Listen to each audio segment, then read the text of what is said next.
ये बेल है, ये अक्विटल नहीं है, ये मामला खत्म नहीं हुआ है। और अगर यही मापदंड देखे जाएं, अगर आप यही स्टैंडर्ड्स पर जश्न मनाना चाह रहे हैं कि वो बाहर आ गए हैं बेल पर, तो क्या ये माना जाए कि अगर ये मासूम है और दोषी नहीं है उन्हीं मापदंडों के हिसाब से कि वो दोषी हैं? वहां पे तो बड़ी घबराहट और घमासान है कि अब संजय सिंह ना सर्वे सर्वा बन जाएं। अरे कम से कम क्या आम आदमी पार्टी के जो प्रवक्ता हैं और बाकी सारे नेता हैं जो लगातार भाजपा पर और मोदी जी पर इल्जाम लगा रहे थे कि ईडी और सीबीआई उनके इशारों पे चल रही है, कम से कम इसके लिए माफी मांगेंगे?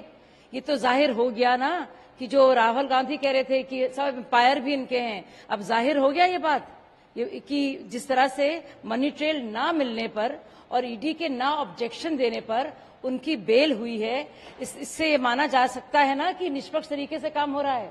और दूसरी बात, इतनी जल्दी जश्न मनाने की क्या जरूरत है? ये बेल है, ये अक्विटल नहीं है, ये मामला खत्म नहीं हुआ है। और अगर यही मापदंड देखे जाएं, अगर आप यही स्टैंडर्ड्स पर जश्न मनाना चाह रहे हैं कि वो बाहर आ गए हैं बेल पर, तो क्या ये माना जाए कि अगर ये मासूम है और दोषी नहीं है, तो बाकी जो अभी जेल में हैं, जिनकी सुप्रीम कोर्ट ने बेल नहीं दी है, चाहे वो सेशंस कोर्ट हो, चाहे हाई कोर्ट हो, चाहे सुप्रीम कोर्ट हो, तो क्या ये माना जाए उन्हीं मापदंडों के हिसाब से कि वो दोषी हैं?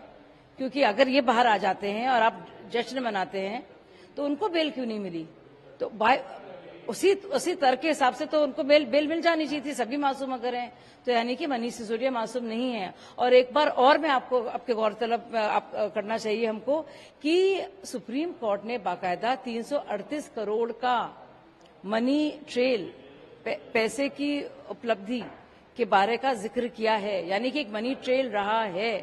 जिस तरह से साउथ लॉबी बाकायदा काम कर रही है थी और बाकायदा उनके लिए पॉलिसी को ट्वीक किया गया था, जिस तरह से विजय नायर ने बाकायदा फोन किया था, समीर महेंद्रू से करवाया था अरविंद केजरीवाल जी को, और उसके बाद इस पूरे मामले में जो संज्ञान लिया गया और उसके बाद जो पूरी आप देख रहे हैं तफ्तीश हो रही है, साफ जाहिर है कि सुप्रीम कोर्ट खुद 338 करोड़ की तो बात को मान भी रही है और कह भी रही है कि एक टेंटेटिव बात ये तय होती है कि इसमें मनी ट्रेल है, प्रोसीड्स ऑफ क्राइम जिसको कहा जाता है।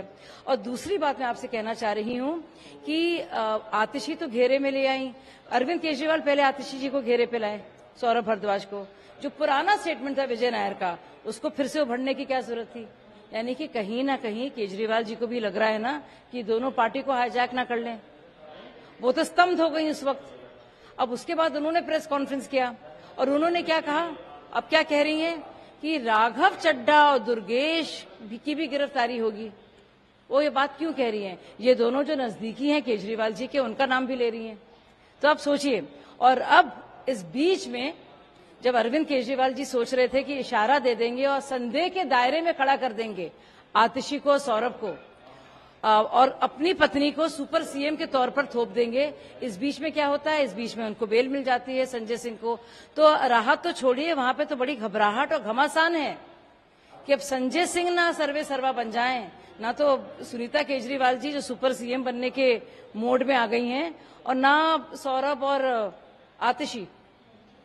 जल बोर्ड को लेकर के भी नया और फ्रेश नोटिस आम आदमी पार्टी के नेताओं को। देखिए, एनकेजी जो कंपनी है वो योग्य नहीं थी, एलिजिबल नहीं थी।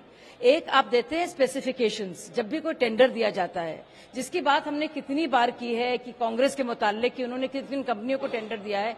तो जो कंपनी योग्य नहीं थी जिस काम के लिए, जिस मीटर्स की बात हो रही है, आप देखिए उस कंपनी को क्यों दिया जाता है कॉन्ट्रैक्ट, क्यों उसके चीफ इंजीनियर और बाकी सारे इंजीनियर्स को पकड़ा जाता है, और इस बात का क्यों नहीं एक्सप्लेनेशन और स्पष्टीकरण दे पा रही आम आदमी पार्टी कि जिस कंपनी का काम नहीं था ये करना, उसको आपने टेंडर दे दिया है, उसमें भी 38 करोड़ रुपए की घालमेल का मामला है।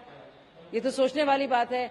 आप कोल गेट के मामले में देखेंगे, माइनिंग खदानें उनको दी गई थी जिनका काम था होजरी के कपड़े बनाना तो ये वही मामला है, ये वही करप्शन का मॉडल है जो आप देख रहे हैं।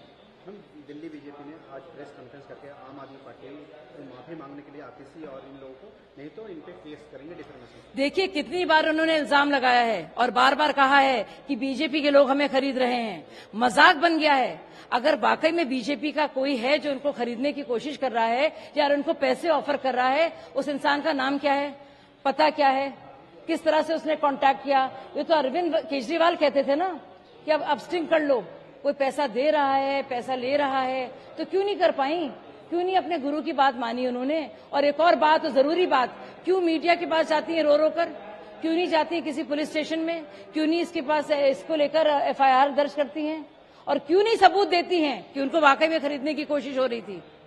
वो तो कर नहीं रही है, मीडिया में सारा चीख चिल्ला रही हैं। उन्हें माफी भी मांगनी चाहिए और उनके खिलाफ डेफेमेशन का केस बीजेपी ठोकेगी, ताकि उनको इस बात का मानना पड़ेगा कि उन्होंने गलती की है। बगैर सबूत के जो शूट एंड स्कूट की जो पुरानी आदत है ना, वो उनसे उनको बचना पड़ेगा और झूठे इल्जाम लगाने से भी उनको बाज आना पड़ेगा। मैम, आतिशी ने अभी प्रेस कॉन्फ्रेंस करके कहा कि मुख्यमंत्री सीवियर पेशेंट है, शुगर तो उनके कई बार शुगर लेवल मिले हैं, लेकिन भाजपा के लोगों को जेल में रहने देना चाहते। देखिए, जो भी हमें जानकारी मिली है, क्योंकि हमें भी उतनी जानकारी जितनी आपके पास है, उनकी सेहत बिल्कुल ठीक है, लगातार उनका इलाज हो रहा है।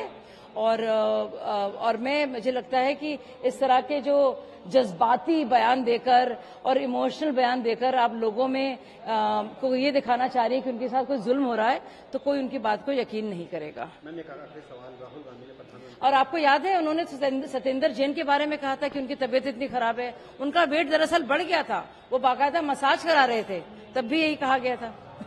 मैम, आज राहुल गांधी ने प्रधानमंत्री पर हमला बोलते हुए उन्होंने कहा कि ये एडवर्टीजमेंट के पापा को प्रोपेगेंडा है, जो फोटो के माध्यम से लोगों को अपनी तरफ करते हैं। राहुल गांधी को ये समझना पड़ेगा कि देश में क्या कल्याणकारी काम हुए हैं और जो लोगों का संकल्प है, जिनकी सिद्धि हुई है, जो लोग चाहते थे, जो उनकी ख्वाहिश थी और जो उनके ख्वाब थे, वो पहली बार पूरे हुए हैं। आप देखिए, किसी भी तरह से, चाहे आवास विकास योजना हो, चाहे जल की बात हो, सोचिए इतने साल आजादी के हम शौचालय और इज्जत घर नहीं दे पाए महिलाओं को, हम नहीं दे पाए पानी, साफ पानी, हम बिजली नहीं दे पाए।